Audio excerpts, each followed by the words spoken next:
Weekly at this time, happy to have in studio with me Mason County Sheriff Casey Salisbury, and let's say good morning to him. Good morning, sir. Good morning. How you doing? Good.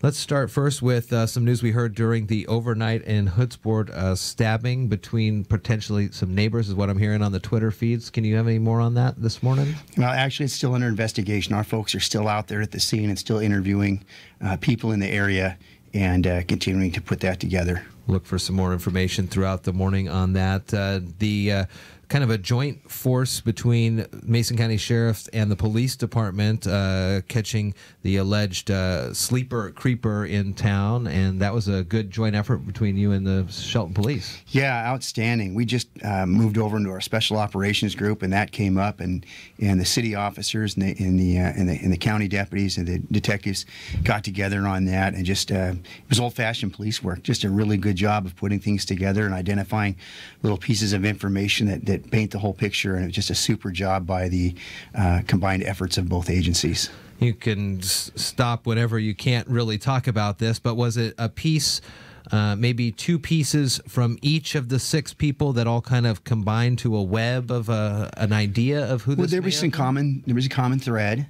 And within that, and you've got to look at each one of those pieces of information, and from that point, the detectives started, they look outside the box at a lot of different things that can add into that, and each little piece of information is like putting together a puzzle, and pretty soon it starts to form a picture. Each piece of information, you put it down, and when you keep adding to that, it starts to form a picture, and that's what they were able to do. Do you know if there is any thoughts that the number could have been higher than 6, that this alleged person did go into the houses more than that, but just not reported? I don't know that. It's challenging when initially many of these weren't reported, yeah, and or came up later, and it's kind of impossible to say for sure what you have on that. But it looks like right now that the information is out there, so if people hear about it and want to bring some information forward or another circumstance, but we're working through each one of those as they continue to investigate that. Earlier last week as well, we heard reports of an alleged shooter up at Hawkins Middle School in the Belfair area. It turned out not to be the case, but lots of law enforcement came to the scene to the aid of the Sheriff's Department. Yeah, that's a real challenging circumstance when you have something like that happen. And we're very fortunate that over the years that we've built partnerships with other agencies, and having been a part of the State Sheriff's Association, getting to know people really well and trading resources and things, and with the city police and the county agencies and state and federal agencies, there's a tremendous response to that. I really want to thank, Washington State Parks came out with us, Washington State Department of Fish and Wildlife, Shelton PD, the Alcohol, Tobacco, and Firearms was there. Wow. The Bainbridge Island Police in Port Orchard. Bainbridge Island had some people in the area that came in. Skagit County was there. Central Mason Fire, North Mason Fire, both assisted us tremendously. Washington State Patrol, Bremerton Police Department had units there. Squaxin Island Police Department, Washington State Department of Corrections, even had a Liquor Control Board, and Kitsap County Sheriff's Office. So we had everybody on that circumstance, and it's just unfortunate sometimes when something like that gets started. There are a lot of circumstances involved in that, and everybody wants to know what the answer is. And I think the challenging part, at least for me, is that when we're on our way to a scene like that, you have different people that have your number, and they're demanding information and didn't know first what's going on. When they're continually calling your line, and I've got incoming calls from other sheriffs and police chiefs offering up their service and their equipment and those kind of things to be available to us, it's really, really tough. We understand that everybody wants to know first, and that everybody wants to know what's going on. We do our very best to put out those tweets immediately with the information that we can. But when we have our hands full and we're organizing something like that, and questions are being answered, very important things to keep people safe, to sit there and answer the phone from every person that calls and wanting answers to something, because they either have family member or something there, we understand that, but we're also trying to make sure that we have everybody taken care of and safe. So that develops tremendous challenges when people call and lock up the lines when other people are trying to get through. Sounded like a lot of the information got perhaps overblown over social media and with texting and things like that. Is that the case? Yeah, social media for us, putting out information to people, get it out there quickly is a good thing. But people have a tendency to, if they don't know what the facts are, or they think they know what the facts are, to start putting information out. And if it's not correct, it creates just another myriad of problems.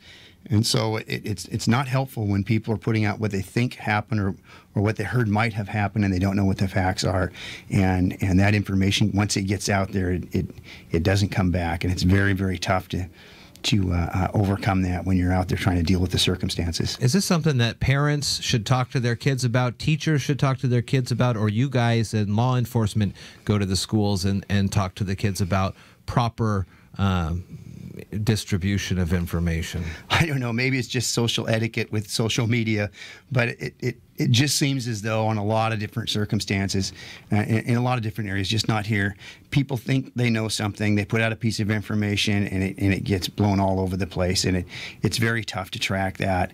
I don't know how you do that, because when people have a tendency, when they don't know something, they fill in the blank spots, and oftentimes those pieces of information aren't exactly correct, and it does create a huge problem for us. Looks like we will be seeing our first 70-degree day here this week, and that's a threshold that we've talked about here, and moving into the spring and then summer months, a little more activity as folks are out and about as it's warmer in the evenings, and they're doing things here and there. When it comes to law enforcement in summer months, I know that the jail already booked and full up, but what's going to happen when we see a kind of, not that crime overall is up, some of those numbers are down, but when we see a little bit more crime happening, what's going to happen there with the jail? Well, the jail's full, and we've been saying this for 30-some years, and we worked it out to where we had outsourcing, and when that money was taken away to quit doing the outsourcing and we had to bring people back in, it's basically a one-in, one-out circumstance. And as you can see with these most recent things, we have some pretty important circumstances that we have to deal with that are high-end, that we need to be able to put people in jail for, and the jail's just full. You brought up the crime and what's going on. I'm really thrilled that in the last year, when we look at overall in South County, compared to last year, our crime rate's down 3.85%. That's good compared to when you're looking at areas around us. In North County, in the same period of time as last year, our crime rate is down 11.21%. Now, any of those things can change. A circumstance can change. If you don't have any arsons one year and you have one the next year, then it's 100%. Right. But overall, our crime rate's been doing really well. But as we've spoke about in the past, we theorized that if we had a place to put people in jail, hold people accountable, that we could bring those crime rates down. We have the appropriate number of people to work the street and to put people in jail, hold them accountable. Those numbers would come down. And so far, our theory was true or correct. And now I'm concerned that not having a place to put somebody or hold them accountable, that the opposite begins to happen. It's pretty common sense, but if you don't have a place to hold people accountable, those numbers in time can go up the other way, and that concerns me. If it's a one-in, one-out scenario, who's the person to determine that? Is it Chief Hansen or is it a judge? Well, I say one in, one out. We work with our courts, with our judges and our prosecutor, and they take a look. There's just some people you just can't let out. Yeah. And we're getting to the point in our jail, for many, many circumstances people don't understand, if we have to have a certain person in a certain type of cell and they need to be isolated, that means you can't use those other beds in that cell. Yeah. So it sounds to say, well, the jail's not exactly full. You might be a couple beds open, but you have to have a certain person isolated for different reasons. And so that damages our population too. It makes us full, even though you might not see the total numbers there. Sure, yeah. Depending on the circumstance, you have to have 3 or 4 people separated or out of the main population for whatever reason, your jail becomes full. So we look at that with the judges, and we try to take the lowest end offenders, and we're really working hard on the alternative to sentencing to keep people that we can safely put out in the community to go out and do that work under alternatives to sentencing on that time. But it's super challenging in the jail that was 1985 or something, there was a comment made by one of our judges that the population was nearing 40,000 people and we were way over for the jail. And now we're over 62,000 or 63,000 people in the exact same space. So same thing. It's real challenging there. Friday was your Sheriff's Breakfast. Looks like a great turnout. Yes. Honoring, celebrating Special Olympics and the upcoming torch run. Yes, I'm so thrilled about that. As I've said in the past, I want to do that so bad. Yeah. And Chief Hansen, super exciting guy.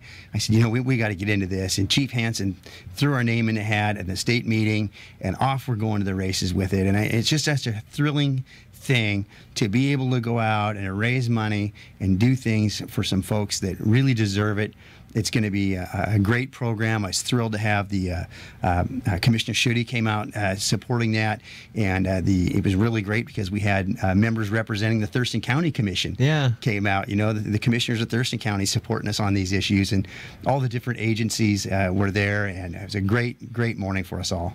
Make sure you check out the video Sean Wells posted on Friday afternoon about the breakfast and some of the Mason County Special Olympians who will be looking ahead, and there's pretty cool stuff that's going to be in Tacoma, next year? Next year. The national, the United States Olympics will be there. That's going to be very cool. Mason County Sheriff Casey Salisbury, always nice catching up with you here this morning and every week on Daybreak. Thank you. Thank you.